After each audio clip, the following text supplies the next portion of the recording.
नमस्कार साथियों। कैसी चल रही है रीट की तैयारी है? इन दिनों में तो इंस्टाग्राम पे भी इन्हीं की रील वायरल हो रखी हैं कि रीट के अभ्यर्थी फॉर्म भरने जाते हुए, तैयारी करने जाते हुए मजाक बना के रखा हुआ है है ना? चलो, तो कल अपनी क्लास नहीं हुई और अपन पढ़ रहे हैं क्या? रीट। रीट को अपन ने बेस बना रखा है और रीट की जो साइकोलॉजी है वो अपन ने शुरू कर रखी है, जिसमें अपनी जो क्लासेस हैं वो लगभग ये मान लो फर्स्ट यूनिट की 12 क्लासेस कंप्लीट हो चुकी हैं। 12 क्लास कंप्लीट हो चुकी हैं और इन 12 क्लासों में हमने प्रयास किया है कि जो हमारा सिलेबस है वो कंप्लीट कवर हो जाए और उसको अपन एग्जाम में जब हमसे पूछा जाए तो वो उन्हीं में से मिले हमें। आपके जो एग्जाम में प्रश्न आने हैं ना, वो प्रश्न आपको इन्हीं में से मिल जाए। अब एक बहुत बड़ा नाम है मनोविज्ञान में, जीन पियाजे। जीन पियाजे। और ये जीन पियाजे एक ऐसा नाम है, चाहे आप कोई भी भर्ती देख लो, शिक्षक भर्ती, शिक्षक कोई भी, जिसमें आप फर्स्ट ग्रेड को देख लो, आप सेकंड ग्रेड को देख लो, आप थर्ड ग्रेड की भर्ती देख लो, आप केंद्रीय विद्यालय में देख लो, आप सीटेट में देख लो, डीएसएस बी में देख लो, तो कोई भी एग्जाम होता है वहां से जीन पियाजे से आपसे प्रश्न पूछा जाता है। ऐसा कोई, मतलब ये मान के चलो आप, ऐसा कोई एग्जाम ही नहीं है जिसमें यहां से प्रश्न नहीं पूछा जाए जीन पियाजे से। तो इसको तो भाई अपने को बिल्कुल तैयार करना पड़ेगा। अगर मास्टर लगना है तो जीन पियाजे को ऐसे याद करना है जैसे अपने मौसी का बेटा है। ठीक है ना?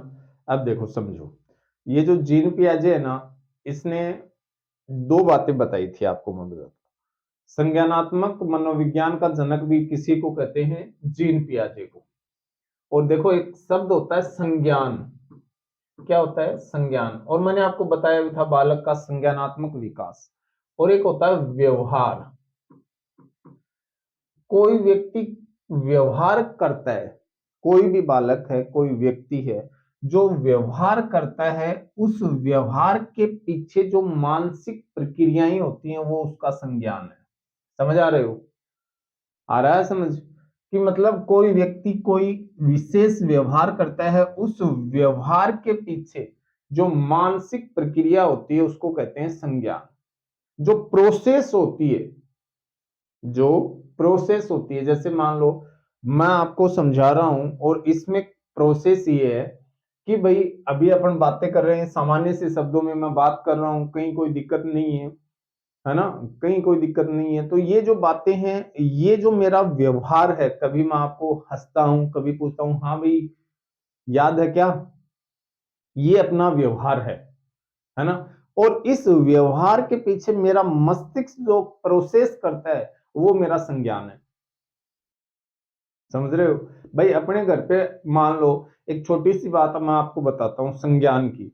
अपने घर पे आपके मामा जी आते हैं, तो आप जब मामा जी घर पे आते हैं, मान लो घर पे पापा जी बैठे थे और उन्होंने पूछा भाई बाहर गेट पे कौन आए हैं, तो आप ये बोलते हो कि मामा जी आए हैं। आप ये तो नहीं बोलते ना कि पापा आपका साला आया है। इसके पीछे संज्ञान ये है कि आप में नैतिकता की भावना है, आप में नैतिक मूल्यों का विकास हो चुका है और उस नैतिक मूल्यों के कारण इन शब्दों को, इस प्रोसेस को आप एक सभ्य तरीके से करते हो।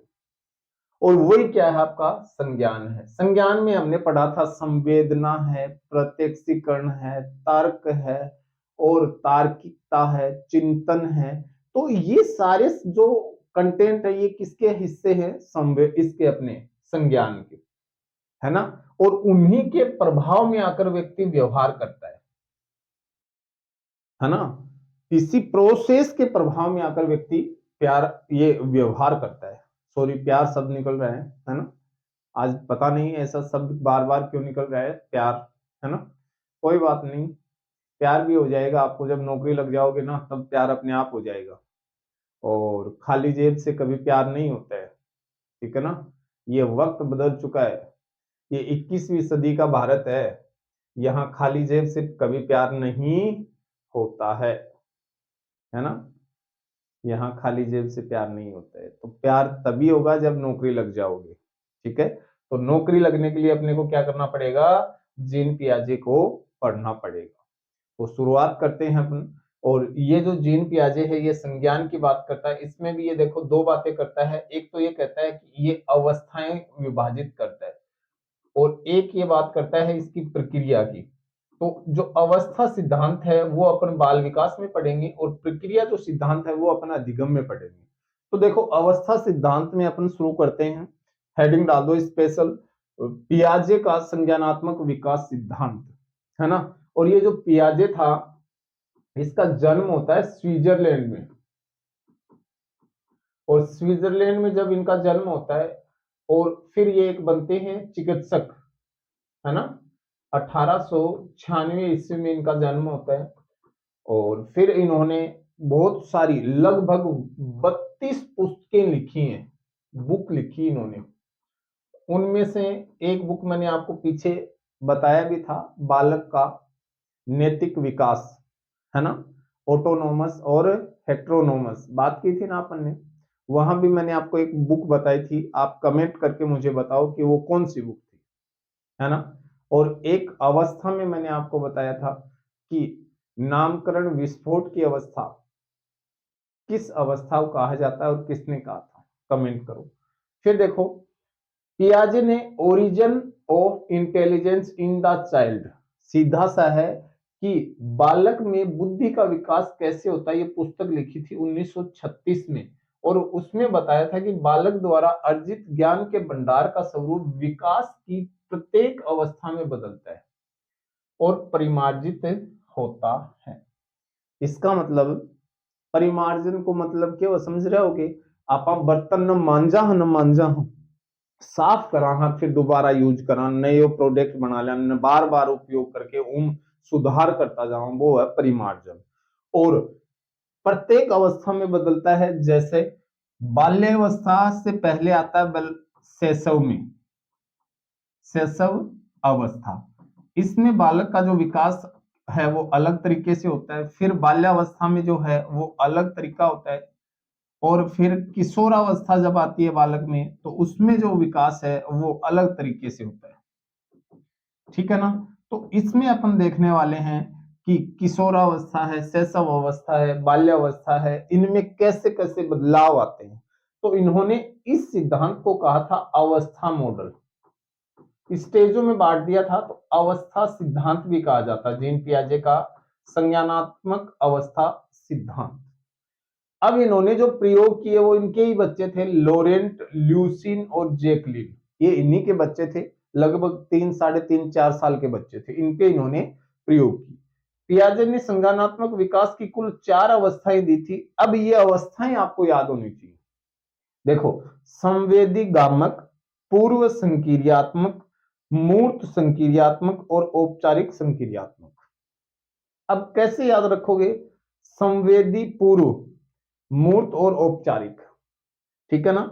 इनको बोलते हैं sensory motor stage, pre operational stage, concrete operational stage और फॉर्मल ऑपरेशनल स्टेज।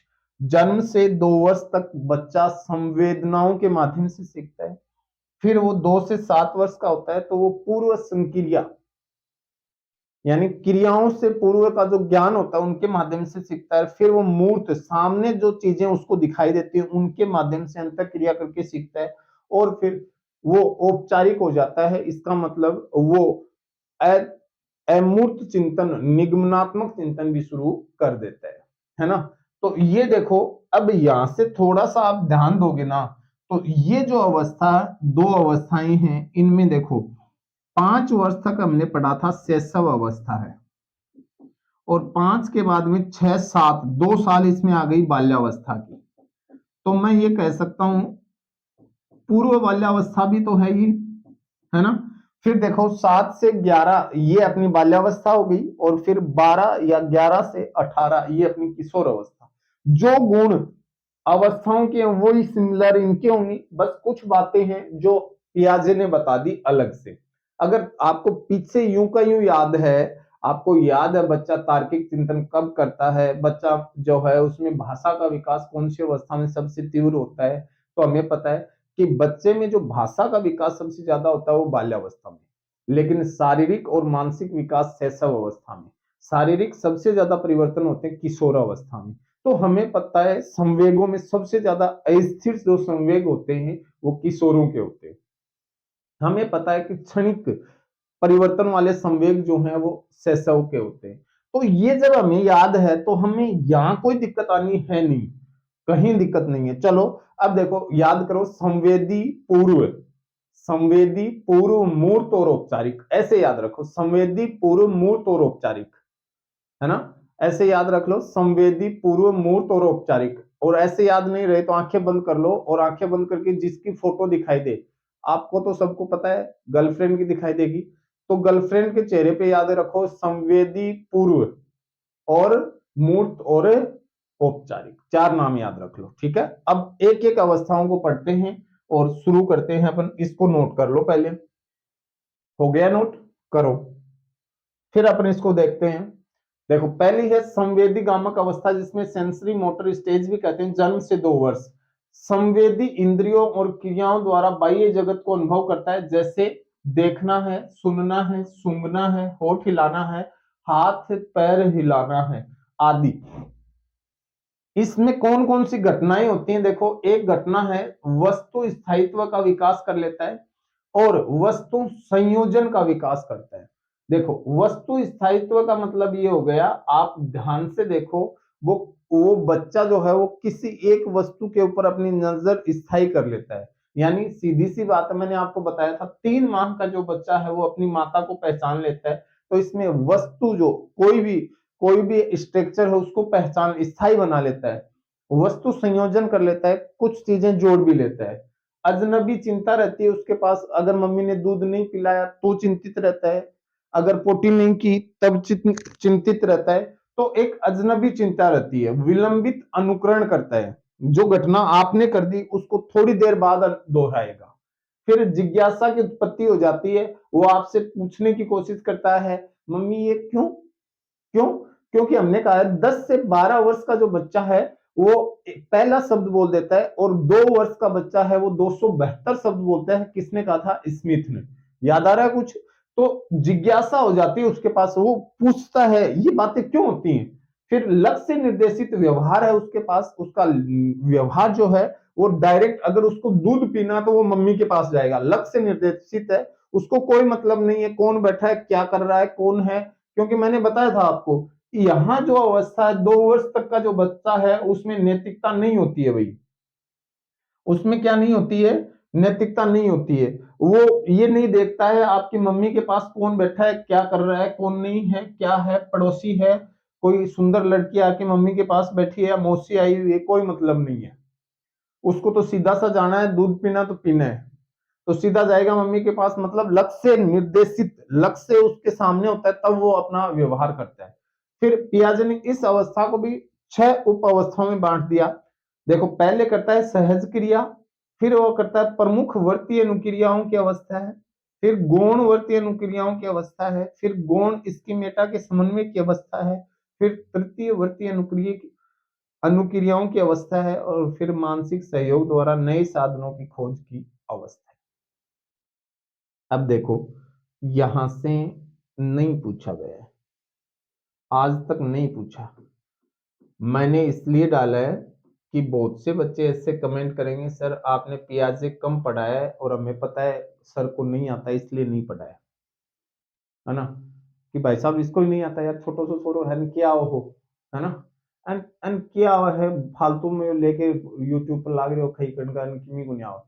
बात यह को नहीं, बात यह है कि आपको जो एग्जाम में आओगी वो बात ये आऊंगी, यहां से आपसे पूछा जाएगा कि बालक में वस्तु स्थायित्व का विकास कौन सी अवस्था की प्रमुख विशेषता है, बालक अजनबी चिंता करता है किस अवस्था में, समझ गए क्या।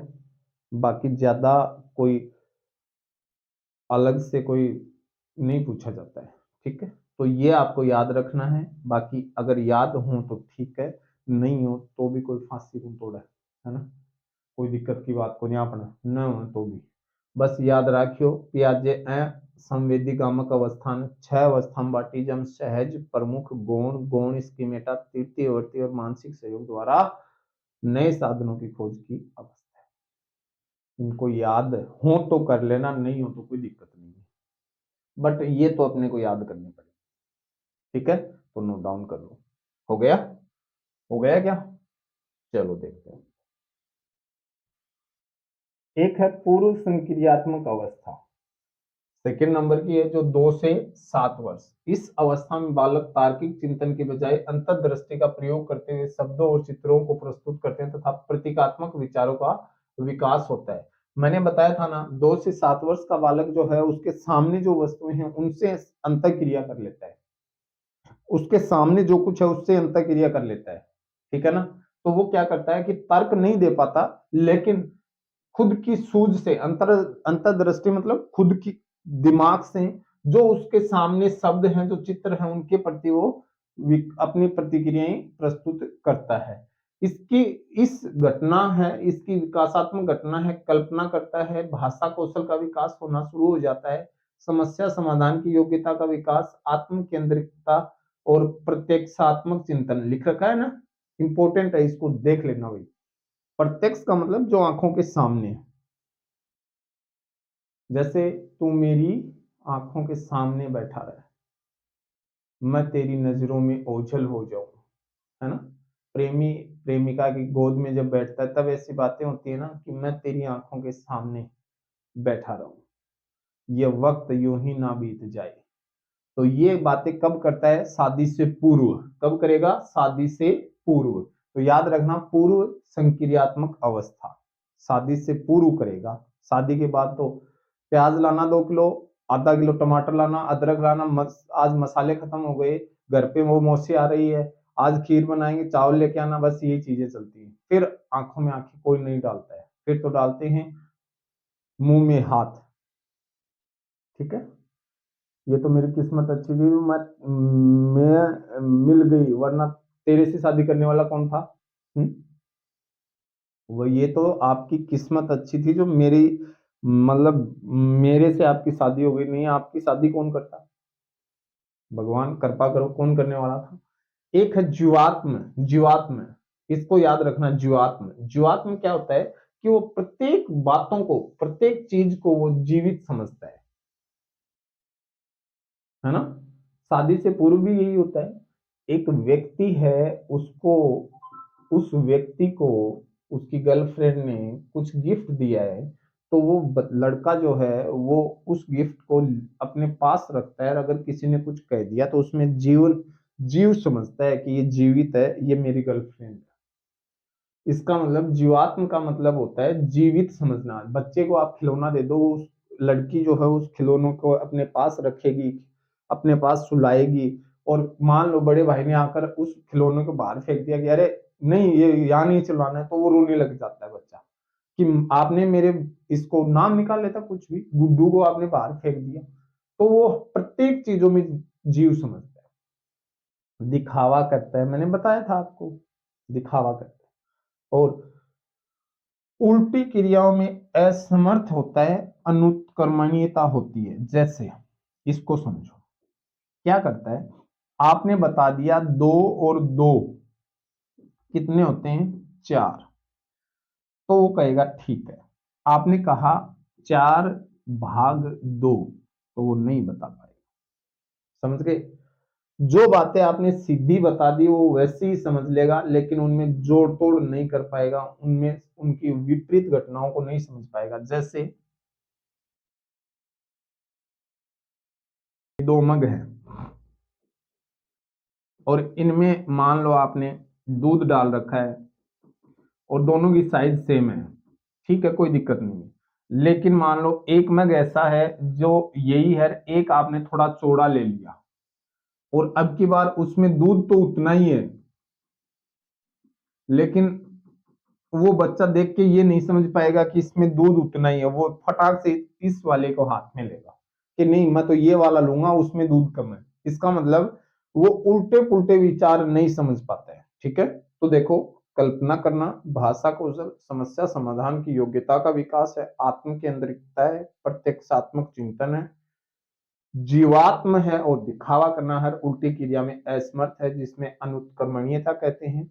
और इस अवस्था में प्रकट होने वाले लक्षणों को पियाजे ने दो उप अवस्थाओं में विभाजित किया है, जिसमें है पूर्व प्रत्यात्मक या प्राक संप्रत्यात्मक काल और अंतर प्रज्ञा या अंतर्दृष्टि दृष्टि काल है, जो 4 से 7 वर्ष तक है।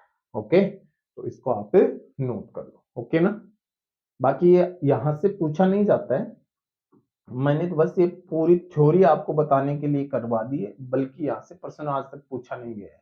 इस अनुत्कर्मणीयता को इंपॉर्टेंट कर लेना, और प्रत्यक्षात्मक चिंतन और जीवात्म, ये 3 बातें इंपॉर्टेंट है। ठीक है, नोट डाउन कर लो और फिर अपना आगे बढ़ते हैं। देखो, मूर्त संक्रियात्मक जो अवस्था है वो क्या कहता है कि इस अवस्था में बालक मूर्त घटनाओं के बारे में तार्किक चिंतन का विकास करता है तथा संज्ञानात्मक नक्शे बनाने शुरू कर देता है। वो देख लेता है, खुद का मस्तिष्क काम में लेना शुरू कर देता है, सीधी सी बात है। वर्गीकरण कर लेता है, 2 बातों में भेद कर लेता है और समूह बना लेता है। उसमें क्रमबद्धता आ जाती है, जैसे मान लो आपने कहा 1 2 3 4, यानी चीजों को व्यवस्थित जमाना आ जाता है, क्रमबद्धता है। विकेंद्रीकरण का मतलब होता है फैलाना, और केंद्रीकरण का मतलब होता है सिकुड़ना। जैसे मान लो आपने कोई संख्या उसको दे दी कि 2+2+3+5 गुणा 3 गुणा 2, तो वो उसका निचोड़ निकालकर और उसको बता देता है। आपने कहा 50 में भाग दो 3 का, तो वो उसका खोल के बता देता है। विकेंद्रीकरण यानी खिलौने हैं उनको खोल देता है, वापस वैसा का वैसा व्यवस्थित कर देता है। विकेंद्रीकरण संरक्षण करता है, वस्तुओं को संरक्षित करता है। ये अवस्था मैंने आपको बताया था ना, संचय की प्रवृत्ति कौन सी अवस्था में पाई जाती है, तो वही संरक्षण है। और उलटने पलटने की योग्यता इसमें आ जाती है, उत्कर्मणीयता अभी बताया ना मैंने आपको, वो बता देगा 2 गुणा 2 4 होता है और 2+2 4 होता है। तो 2 गुणा 2 कितना होता है, 2 दूनी 4, और 2+2 कितना होता है 4। तो ये क्या सही है, तो ये इन बातों को बताना शुरू कर देता है। फिर तार्किक चिंतन हो जाता है। चिंतन केवल मूर्त वस्तुओं तक ही सीमित रहता है, अमूर्त तक नहीं रहता है। जो सामने है उस तक ही सीमित है, उसके अलावा नहीं है। ठीक है, तो इसको नोट करो आप। आगे बढ़े, चलो। अब देखो, औपचारिक संक्रियात्मक जो अवस्था है, औपचारिक संक्रियात्मक अवस्था है, इसमें क्या होता है, इस अवस्था में बालक जो है वो महत्वपूर्ण घटनाओं या अमूर्त विचारों के बारे में तार्किक चिंतन का विकास कर लेते हैं, जिसमें विकासात्मक जो घटना हो वो है अमूर्त तार्किक चिंतन, निगमनात्मक चिंतन है, सादृश्य चिंतन है, परिकल्पनात्मक चिंतन है, चिंतनशील क्षमताएं हैं, आदर्शवादी सोच है, समझ का स्थानांतरण है, उच्च स्तरीय संतुलन है, और संबंधनात्मक व योजनाबद्ध चिंतन है। तो देखो, अमूर्त चिंतन जो वस्तु सामने नहीं है उसके बारे में भी सोच लेता है। जैसे आपने कहा स्विट्जरलैंड एक ऐसा शहर है जहां वर्ष भर शीत ऋतु बनी रहती है, और यहाँ लू या उपोष्ण उष्ण दशाएं नहीं पाई जाती। तो वो बच्चा समझता है कि शीत होगी तो वहां बर्फबारी होती होगी, है ना। तो वो उन बातों को समझता है, जबकि उसने कभी देखा ही नहीं है, उसने कभी देखा ही नहीं है स्विट्जरलैंड। आपने कहा कि अमेरिका के राष्ट्रपति हैं डोनाल्ड ट्रंप, उन्होंने अपने देश को बहुत विकसित कर रखा है, तो वो कल्पना करता है उस बातों की कि विकसित देश कैसा होता होगा, है ना। तो ये होता है अमूर्त चिंतन। निगमनात्मक चिंतन का मतलब ये है कि उसने खुद कुछ नियम बना लिए। मान लो उसने कोई वो समस्या में फंसा, या कोई मान लो उसने पेपर सोल्व किया, या कोई क्वेश्चन सोल्व किया, या मान लो उसने खुद की ट्रिक निकाल ली, तो उस ट्रिक का नियम बना लेता है। नियम, देखो, एक होता है निगमन और एक होता है आगमन। आगमन से का मतलब होता है उदाहरण से नियम की ओर, उदाहरण से नियम की ओर। और निगमन क्या होता है, नियम से, नियम से उदाहरण की ओर।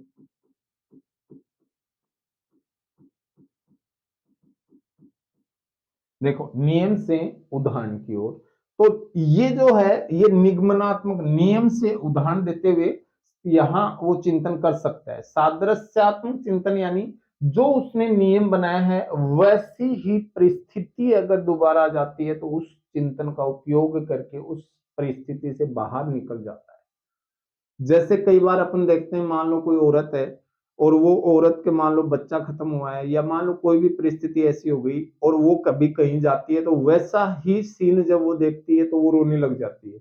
मतलब सादृश्य का मतलब एक दूसरे से वो स्थितियां जब मैच होती हैं तो उस ज्ञान का वो उपयोग कर लेता है, परिकल्पना हाइपोथेसिस बना लेता है पहले से कि ऐसा होगा। मतलब वो पहले से ही निर्धारित कर देता है कि अगर मैंने ये किया तो मेरे साथ ऐसा हो सकता है, पहले से निर्धारित हाइपोथेसिस। और चिंतनशील क्षमताएं हो जाती हैं। आदर्श उसके सामने रोल मॉडल आइडियल विकसित हो जाते हैं। जो समझ है उसके पास उसके वो स्थानांतरण करता है और उसमें उच्च स्तर की संतुलन क्षमता और संबंध बनाता है और योजना बनाकर चिंतन करता है। ये सारी योग्यताएं जो हैं वो कब होती हैं? जब बालक कितने साल का होता है?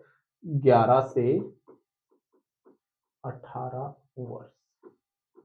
कौन कहता है ये बात? जीन की। कौन सी अवस्था है?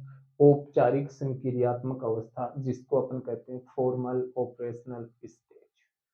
ज्यादा दिमाग लेने की, ज्यादा लोड लेने की जरूरत नहीं है जो है इसमें। ये सीधा सा दिमाग लगाओ, देखो चिंतन चिंतन चिंतन, जितने भी अच्छे अच्छे चिंतन वो सारे औपचारिक में होते हैं। बल्कि अगर पीछे अपन जाते हैं तो यहाँ अगर अपन चिंतन की बात करते हैं तो तार्किक चिंतन है। और इससे पहले अगर अपन बात करेंगे तो यहाँ जो अवस्था अपने पास आती है तो उसमें हमने कहा कि अतार्किक चिंतन होता है इसमें पूर्व संक्रियात्मक अवस्था में। और संवेदी जो अवस्था है इसमें वस्तु स्थायित्व, वस्तु संयोजन, अजनबी चिंता है। यानी कि बच्चा जो है अपनी संवेदना से अपने व्यवहार को प्रकट करता है। तो ये अवस्थाएं दी थी किन्होंने? अपने जीन पियाजे साहब ने। अगर आपको ये सिद्धांत अच्छा लगा तो आप इसे दबा के अपने दोस्तों के साथ शेयर कर दो, और अगर नहीं करो तो भी कोई बात नहीं है। अपन कल लेके आएंगे वंशानुक्रम और वातावरण, यानी टॉपिक रहेगा अपना कि बाल विकास को प्रभावित करने वाले कारक। क्या पढ़ेंगे? बाल विकास को प्रभावित करने वाले कारक कौन कौन से हैं। तो आपको भी पढ़ना है और फिर अपन इसको आगे देखते हैं। ये यूनिट पूरी होते ही अपन 100 क्वेश्चन करने वाले हैं एमसीक्यू डेल इसमें। तो वो 100 क्वेश्चन अपन कितनी क्लास में कर पाएंगे वो अपन देखते हैं। ठीक है मित्रों, अपन मिलते हैं कल की क्लास में। तब तक के लिए स्वस्थ रहिए और अपनी गर्लफ्रेंड से भी बातें कीजिए और बड़ों का सम्मान भी कीजिए और पढ़ाई भी कीजिए। ठीक है मित्रों, मिलते हैं कल। जय हिंद।